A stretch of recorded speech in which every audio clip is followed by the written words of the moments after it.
राघव का फोन बजता है। वो अपना फोन निकाल स्क्रीन पर फ्लैश हो रहे नाम को देखता है और फिर एक नजर अभिमन्यु को देख बिना कुछ कहे फोन लेकर बाहर चले जाता है।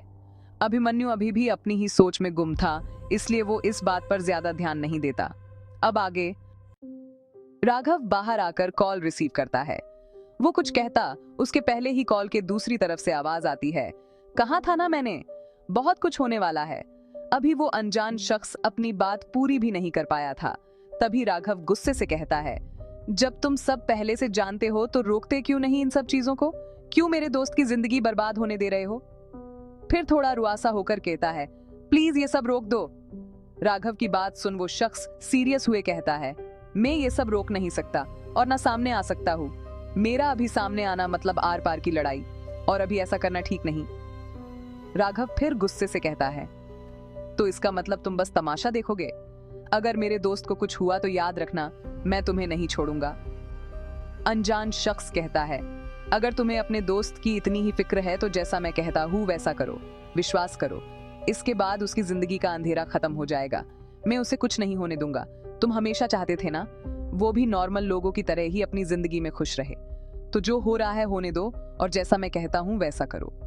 अपनी बात कहे वो अनजान शख्स शांत हो जाता है।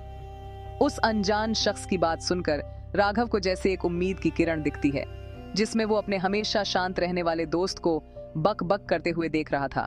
उसके हमेशा भावहीन रहने वाले चेहरे पर एक खिलखिलाती हंसी थी।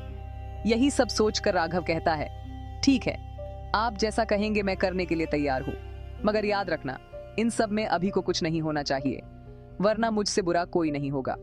उसकी बात सुन अनजान शख्स हंसते हुए कहता है, दोस्त हो तो तुम्हारे जैसा। राघव सख्ती से कहता है, काम की बात करो। अनजान शख्स कहता है, ओके ओके सुनो। इसके बाद वो अनजान शख्स राघव को क्या करना है उसके बारे में बताने लगता है। राघव उसकी बात बहुत ध्यान से सुन रहा था। उसकी बात सुन कुछ सोचते हुए कहता है, तुम आखिर हो कौन और अभिमन्यु की हेल्प क्यों कर रहे हो? उसके सवाल पर वो अनजान शख्स एक बार फिर जोर से हंस दिया। राघव उसे हंसता हुआ देख अपने दांत पीसते हुए कहता है, मैंने क्या कोई जोक मारा जो तुम्हें इतनी हंसी आ रही है? उसकी बात सुन वो शख्स हंसते हुए ही कहता है, अब हंसू नहीं तो क्या करूं? तुमने सवाल ही ऐसा पूछा है। अगर मुझे बताना ही होता कि मैं कौन हूं तो क्या मैं सामने से तुम्हारी मदद करता? नहीं। उसके इस तंज भरे सवाल पर राघव बस मन महसूस कर रह गया। तभी वो अनजान शख्स फिर बोला, राजपूत हो, थोड़ा सब्र रखो, सब पता चल जाएगा। उसकी इस बात पर राघव हैरान हो जाता है। वो अपने मन में कहता है, जब मैं अपने खुद के बारे में कुछ नहीं जानता तो ये शख्स कैसे कह सकता है मैं राजपूत हूं? वो अनजान शख्स जैसे उसके मन की बात समझ जाता है। वो हंसते हुए कहता है, तुम्हें तो बहुत कुछ नहीं मालूम, सब्र रखो, धीरे धीरे सारे पन्ने खुलेंगे। फिलहाल के लिए जो कहा है वो करो। इतना कहकर वो अनजान शख्स कॉल डिस्कनेक्ट कर देता है। कॉल डिस्कनेक्ट होते ही राघव उसे अपने कान से हटा बहुत ध्यान से देखते हुए उस अनजान शख्स की बात सोचने लगता है। उसे अभी भी समझ नहीं आ रहा था वो ये करे या न करे। वो शख्स दोस्त है या दुश्मन ये भी नहीं कह सकते। राघव अपने पकड़ जोर से बींच देता है। राघव खुद से ही कहता है, भोले, कोई रास्ता दिखाइए, मुझे कुछ समझ नहीं आ रहा है, मैं क्या करूं? तभी उसके मोबाइल की मैसेज टोन बजती है। राघव अपना मोबाइल निकाल कर देखता है जहां एक अननोन नंबर से मैसेज आया हुआ था, जिस पर लिखा था, जैसा मैं कहता हूँ वैसा करो, मेरा भरोसा करो, मैं भी अभिमन्यु को नुकसान नहीं पहुंचाना चाहता। उसके मैसेज को पढ़ राघव इधर उधर देखता है कि कहीं उस पर नजर तो नहीं रख रहा, मगर आज पास कोई नहीं था। वो पूरा कॉरिडोर खाली था। तभी उसके मोबाइल की मैसेज टोन फिर से रिंग करती है, जिसमें लिखा था, मेरी नजर सब पर है मगर मुझ तक किसी की नजरें नहीं पहुंच सकती। मैसेज पढ़ राघव इतना तो समझ जाता है, ये जो भी है कोई आम इंसान तो नहीं है। वो यहाँ न होकर सब पर नजर रख रहा है, मगर सबकी नजरों से बचकर। राघव अपना मोबाइल अपनी पॉकेट में डाल चुपचाप अभिमन्यु के कमरे की तरफ चले जाता है। राघव कमरे में पहुंचकर देखता है जहां कोई नहीं था, मगर बाथरूम से पानी गिरने की आवाज आ रही थी। वो समझ जाता है अभिमन्यु बाथरूम में है। फिर राघव की नजर टेबल पर रखे खाने पर पड़ती है, जो अभी भी वैसा ही रखा हुआ था। खाने को ऐसे ही देख राघव परेशान हो जाता है। तभी अभिमन्यु भी शावर लेकर बाहर निकलता है। राघव को वापस आया हुआ देख अभिमन्यु कहता है, क्या बात है, कोई परेशानी? राघव अपनी परेशान सी आवाज में कहता है, अभी मैंने तुमसे कितनी बार कहा है टाइम पर अपना खाना खा लिया करो। फिर थोड़ा उसे डांटते हुए कहता है, और तुम कभी मेरी बात नहीं सुनते। चलो पहले खाना खाओ, फिर हमें फैक्ट्री भी जाना है। अभिमन्यु उसकी डांट सुन चुपचाप खाना खाने बैठ जाता है। उसे भी पता था राघव को हमेशा उसकी फिक्र रहती है। उसे खाना खाते हुए देखकर राघव को थोड़ा सुकून मिलता है। वो अपने मन में कहता है, चलो एक काम तो हो गया, अब जल्दी से इसे यहाँ से लेकर जाता हूँ। इसके पहले दवा का असर शुरू हो। मुझे उसे वापस भी लाना होगा, बेचारा मेरा दोस्त। मैं उम्मीद करता हूँ मैं जो भी कर रहा हूँ उसके बाद तुम हमेशा खुश रहो। शर्मा सदन। पलक भागते हुए घर में दाखिल होती है। अंदर का नजारा देख पलक का दिल धक से रह गया। अंदर उसके माँ पापा बेजान पड़े थे और अक्षय उनके बगल में खड़ा उन्हें उठाने की कोशिश कर रहा था, जैसे वो मरे नहीं, बस गहरी नींद में हो और उसके आवाज लगाने से वो जाग जाएंगे। मगर इस मासूम को कौन समझाए जाने वाले वापस नहीं आते। पलक दौड़कर उनके पास जाती है। वो जल्दी से अपने घुटनों के बल बैठ कुशल जी का चेहरा अपने हाथ में लिए सुबकते हुए कहती है, पापा पापा उठिए ना, आप हमें ऐसे छोड़कर नहीं जा सकते। पापा उठिए ना। माँ। फिर पलक अपने माँ के पास जाती है। औंधे मुंह गिरे होने की वजह से आराधना जी के बाल इनके चेहरे पर आ गए थे। वो जल्दी से उनके बाल उनके चेहरे से हटाते हुए कहती है, माँ उठिए ना, देखिए ना पापा हमारी बात का जवाब नहीं दे रहे हैं।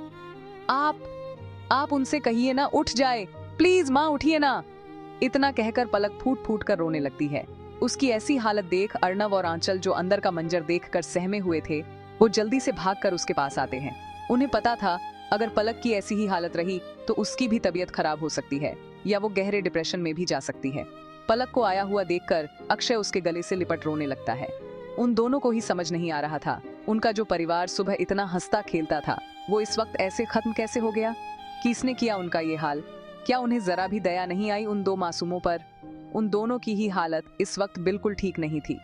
आंचल और अर्णव दोनों से उनका ये हाल देखा नहीं जा रहा था। पलक और उसके परिवार ने दोनों को बहुत प्यार दिया था। आंचल और अर्णव दोनों का ही इस दुनिया में कोई नहीं था। दोनों बचपन से साथ में अनाथ आश्रम में रहते थे, जहां पलक कभी कभी अपने माँ पापा के साथ आया करती थी। वहीं उनकी मुलाकात उससे हुई थी। फिर ये मुलाकात दोस्ती में बदल गई, जिससे ये तीनों बहुत अच्छे दोस्त बन गए।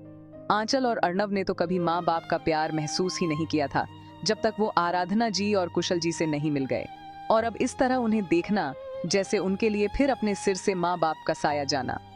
उन दोनों का भी हाल इस वक्त पलक और अक्षय जैसा ही था। आंचल का भी इस वक्त रो रो कर बुरा हाल था। अर्णव भी रो रहा था, मगर फिर वो खुद को मजबूत करते हुए खुद से कहता है, नहीं अर्णव, तू ऐसे कमजोर नहीं पड़ सकता, तुझे अभी इन सबको संभालना है। फिर वो जल्दी से आंचल के पास जाता है ताकि उसे चुप करवाकर उसकी मदद से पलक और अक्षय को चुप करवा सके। जैसे तैसे कर अर्णव पहले आंचल को शांत करता है और फिर उसके साथ पलक के पास पहुंचता है। आंचल पलक के पास जाती है और अर्णव अक्षय के पास। पलक आंचल के गले लग फिर से रोने लगती है। वो सुबकते हुए कहती है, आंचल देखना, माँ पापा को क्या हो गया, वो उठ ही नहीं रहे। मैं कब से उन्हें उठाने की कोशिश कर रही हूँ। तू बोलना, तेरी बात वो दोनों जरूर मान जाएंगे। बोलना आंचल। इतना कहकर वो फिर से रोने लगती है। आंचल की आंखों से आंसू अभी भी निकल रहे थे। वो पलक का सर सहलाते हुए कहती है, शांत हो जा पलक, तू अगर ऐसे बिखर जाएगी तो हमें कौन संभालेगा। हमारी तो हिम्मत और डाल अब दोनों ही तू है। माँ पापा तो हमें भी छोड़कर चले गए, अब अगर तुझे भी कुछ हो गया तो हम सब बिखर जाएंगे। उसकी बातें सुन पलक और जोर जोर से रोने लगती है। आंचल उसका सर अपने कंधे से हटा उसका चेहरा अपने हथेलियों में लिए कहती है, तुझे हमारे लिए संभलना होगा पलक, अभी तो हमें इन्हें इंसाफ भी दिलाना है। तू अगर ऐसे रहेगी तो हम सब कैसे करेंगे ये। आंचल की बात सुन जैसे अब पलक को हिम्मत मिल रही थी। वो अपने आंसू पोंछे हुए दृढ़ इच्छा और मजबूत आवाज में कहती है, तू सही कह रही आंचल, मैं ऐसे हार नहीं मान सकती। मुझे अभी अपने माँ पापा को इंसाफ दिलाना है, उनके कातिलों को सजा देनी है। जब तक मैं उन्हें सजा न दे दूं मैं शांत नहीं बैठने वाली। पलक की दृढ़ इच्छा देख आंचल और अर्णव भी अपने आंसू पूछते हुए पलक का साथ देते हुए कहते हैं, तू जैसा कहेगी हम करेंगे, हम हमेशा तेरे साथ रहेंगे। माँ पापा के कातिलों को हम सजा दिलवा कर रहेंगे। उनकी बात सुन पलक कहती है, वो तो हम करेंगे ही, मगर पहले हमें इनका अंतिम संस्कार करना होगा। पलक की बात सुन अर्णव थोड़ा हैरानी से कहता है, अंतिम संस्कार? लेकिन पलक, माँ पापा को किसी ने गोली मारी है, इसका मतलब किसी ने उनका मर्डर किया है और इसके लिए हमें पुलिस को इन्फॉर्म करना होगा ताकि हम इंसाफ दिला सके। अर्णव की बात सुन पलक अभी भी सख्ती से कहती है, नहीं, इसका कोई फायदा नहीं होगा। जिस तरह इन लोगों ने माँ पापा को मारा है वो कोई मामूली इंसान तो नहीं लगता, और अगर ऐसा है तो अगर हमने पुलिस को इन्फॉर्म किया तो तुम सबकी जान को भी खतरा हो सकता है, क्योंकि पुलिस वालों में कोई उनके साथ भी मिला हुआ हो सकता है, और ऐसे में मैं तुम सबको खतरे में नहीं डाल सकती। इतना कहते हुए जो पलक अभी तक सख्त बनी हुई थी, उसकी आंखों से फिर से आंसू बहने लगते हैं। अक्षय आकर उसके गले लगते हुए कहता है, दी, आप उन लोगों में से किसी को मत छोड़ना। पलक उसके बाल सहलाते हुए कहती है, किसकी को नहीं छोड़ूंगी, सबको उनके किए की सजा मिलेगी, तुम शांत हो जाओ। अर्णव भी उसकी बात समझ रहा था, इसलिए वो अंतिम संस्कार की तैयारी करने निकल जाता है। तो क्या होगा आगे? क्या पलक कभी पहुंच पाएगी अपने माँ पापा के कातिलों तक? कौन है वो अनजान शख्स जो अभिमन्यु की मदद कर रहा है? राघव अब आगे क्या करने वाला है? जानने के लिए सुनते रहिए एक अजनबी मोहब्बत सिर्फ एहसास पर।